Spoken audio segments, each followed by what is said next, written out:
ये दुनिया अनोखी चीजों से भरी हुई है और साइंस उनके रहस्यों को समझाने में लगा रहता है। अधिकतर मामलों में तो ऐसी अद्भुत प्राचीन शिल्प कृतियों को बनाने का श्रेय मानव जाति की 1,50,000 सालों से चली आ रही प्रतिभा और खोजी प्रवृत्ति को जाता है। किंतु कुछ शिल्प कृतियों की उत्पत्ति और उद्देश्य दोनों ही विवादित हैं।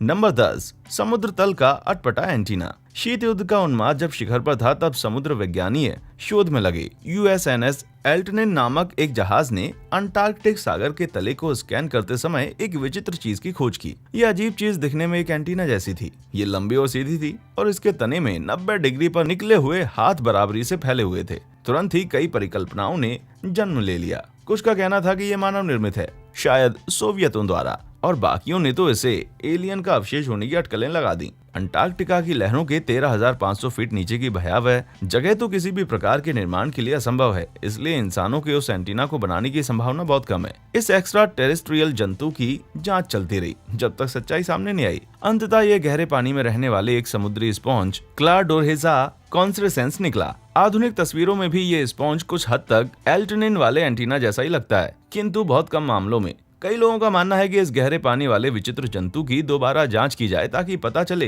कि ये अपनी खोज के बाद से इतना बदल कैसे गया। नंबर 9, वुल्फ सेग लोहा। इस क्यूब को देखकर आपके मन में पहला विचार यही आया कि ये एकदम साधारण दिखता है और क्यूब जैसा भी नहीं है। ये कुछ हद तक क्यूबॉइड है, लेकिन इसकी धातु की बनावट और 2 करोड़ साल की अनुमानित आयु सुनकर ये अचानक एक अद्भुत और सम्मानजनक शिल्पकृति लगने लगता है। ये मिला था जब एक खदान मजदूर ने लोह फाउंड्री के अंदर एक कोयले के टुकड़े को तोड़ा था। पहले तो वैज्ञानिकों ने इस धातु के टुकड़े को एक उल्कापिंड का भाग कहा, लेकिन गहन जांच के बाद इस दलील को खारिज कर दिया गया। ये संभवतः एक कच्चे लोहे का टुकड़ा है, लेकिन फिर ये सवाल उठता है कि कच्चा लोहा एक 2 करोड़ साल पुराने कोयले के टुकड़े में कैसे बनता, जबकि मनुष्य केवल 2 लाख साल से ही अस्तित्व में है। कुछ समय तक ये पेचीदगी बनी रही, लेकिन फिर शोधकर्ताओं ने ये मान लिया कि खदान कर्मचारी ने इसे किसी अनछुए प्राचीन कोयले में से नहीं निकाला होगा।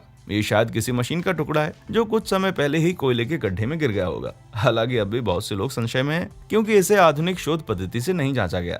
नंबर 8, नाज़का लकीरें और अटाकामा का कंकाल। नाज़का लकीरें दक्षिण पेरू के नाज़का रेगिस्तान में स्थित दुनिया की सबसे चौंका देने वाली जियोग्लिफ्स है। जियोग्लिफ्स धरती पर तराशे हुए चित्रों को बोलते हैं। नाज़का लकीरें एक प्राचीन सभ्यता की अद्भुत निशानी है और ये लगभग 2000 साल पुरानी है। ये गजब की जटिल है और संख्या में लगभग 30 है, जो रेगिस्तानी पर्यावरण में बिखरी हुई है। ये इसे प्राचीन जियोग्लिफ्स का एक रोचक संग्रह बनाती है। ऐसा माना जाता है कि इन जियोग्लिफ्स के द्वारा भगवान से वार्तालाप किया जाता था और वर्षा की प्रार्थना भी। जाहिर है कि ऐसी बातों से मनुष्य और एलियन के संपर्क की तमाम परिकल्पनाओं ने जन्म लिया। हालांकि ये संभव है कि नाज़का संस्कृति में इनको साधारण औजारों से तराशा गया होगा, लेकिन इतने लोगों को व्याकुल करने वाली बात तो यह है कि ये अनेकानेक विचित्र आकृतियां, जिनमें ओरका भी है, अंतरिक्ष यात्री भी। अटाकामा कंकाल इस रहस्य को और ज्यादा गहरा देता है। ये दक्षिण पेरू में पाए जाने वाली दूसरी दक्षिण अमेरिकी पहेली है। ये एक मानवभाव कंकाल है जो केवल 15 सेंटीमीटर लंबा है, जो एक पेन की साइज की होती है। इसके छोटे आकार के बावजूद ये बात तो साफ है कि ये पेट से निकाला हुआ भ्रूण नहीं है, क्योंकि इसका शरीर, हाथ और दांत विकसित है। सबसे ज्यादा चौंकाने वाली बात तो ये है कि इसके सर का अजीब आकार, जो बिल्कुल हमारी कल्पना के एलियन जैसा है।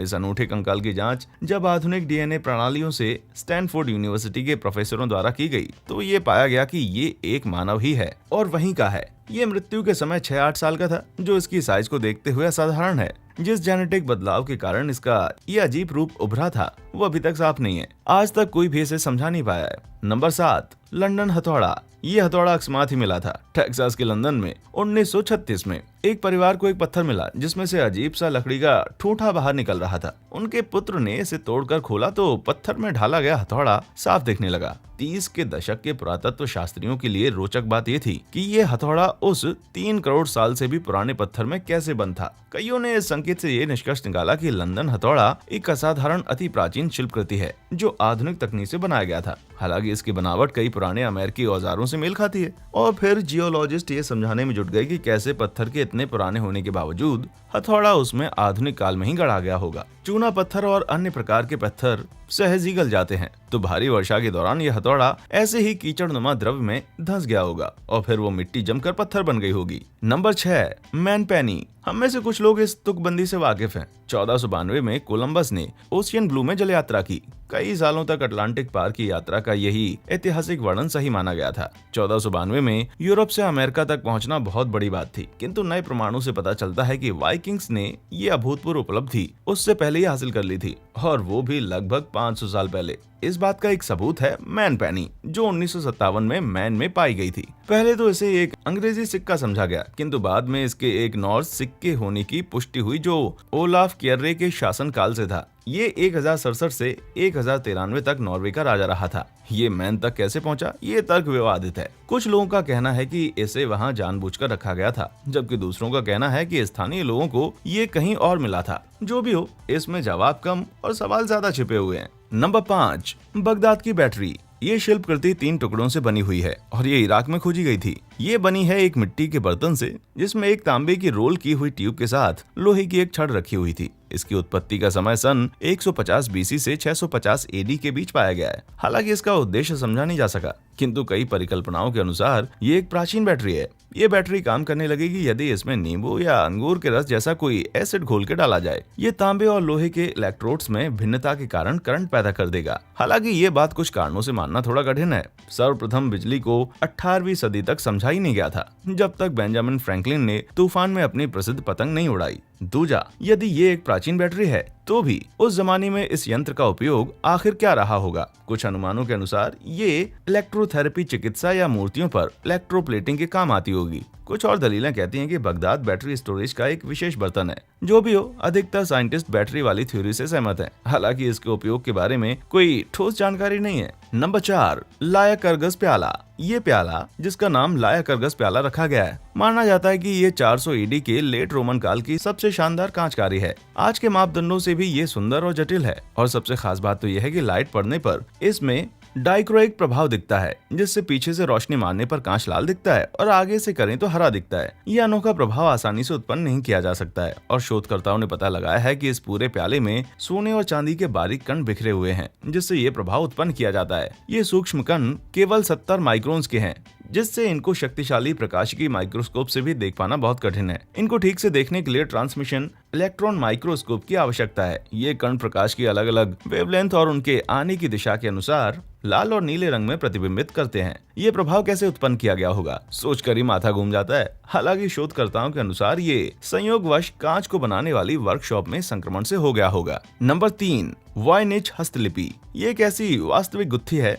जिसने दशकों से कई विद्वानों और शोधकर्ताओं को असमंजस में डाल रखा है, किंतु अभी तक इसकी कोई एकमत ठोस व्याख्या नहीं कर पाया। वॉयनिच हस्तलिपि का नाम पोलैंड के उस पुस्तक विक्रेता के नाम पर रखा गया जिसने इसे के बुक स्टोर से 1912 में खरीदा था, किंतु कार्बन डेटिंग से इसकी उत्पत्ति 14वीं शताब्दी की बताई जा रही है, संभवतः इटली के रेनेसां काल से। ये एक बड़ी लंबी किताब है जिसमें घनी लिखावट से भरे 240 पन्ने हैं। बाकी विचित्र डायग्राम, चित्रलिपियां, चित्रकला और प्रतीक चिन्ह हैं। ये बात चक्कर में डालने वाली है कि इस लेखन प्रणाली को आज तक कोई डिकोड नहीं कर पाया, जबकि बड़े से बड़े वैज्ञानिक, कोड ब्रेकर और क्रिप्टोलॉजिस्ट इस बात को समझने में अपना पूरा जोर लगा चुके हैं। कईयों ने इसे नकली मान लिया है, लेकिन इसके ऐतिहासिक सत्यापन के पुख्ता सबूत हैं। हालांकि इसके मायने समझने में थोड़ी सफलता मिली भी है, लेकिन इसमें बहुत कुछ अभी भी अज्ञात है। नंबर 2, पीरी रीस नक्शा। अनुमानित है कि इस नक्शे में अंटार्कटिक तट को ज्ञात समय से 200 साल पहले खोजे जाने की जानकारी है। इस नक्शे में चकित कर देने वाली विस्तार पूर्वक ऐसी जानकारी है जो तुर्की एडमिरल और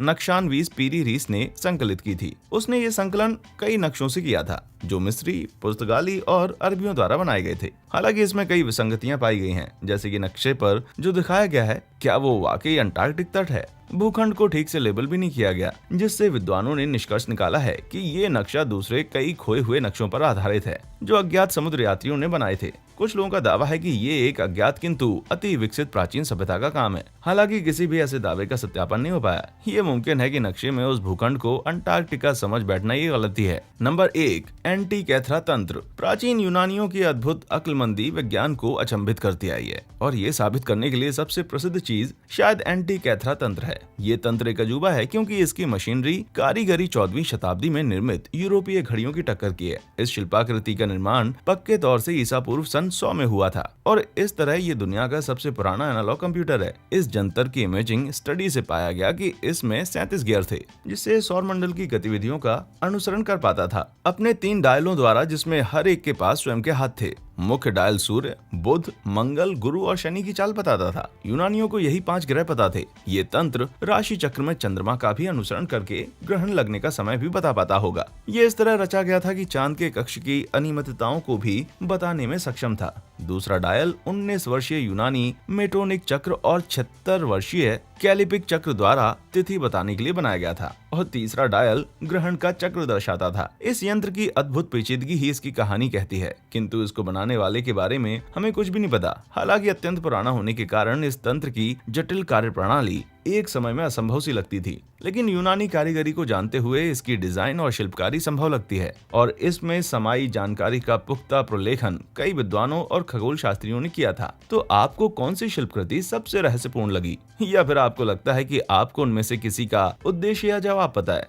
यदि हाँ, तो मुझे नीचे कमेंट सेक्शन में लिखकर जरूर बताएं। वीडियो पसंद आया हो तो लाइक और सब्सक्राइब करना ना भूलें। हमारे चैनल पर आने के लिए आपका शुक्रिया।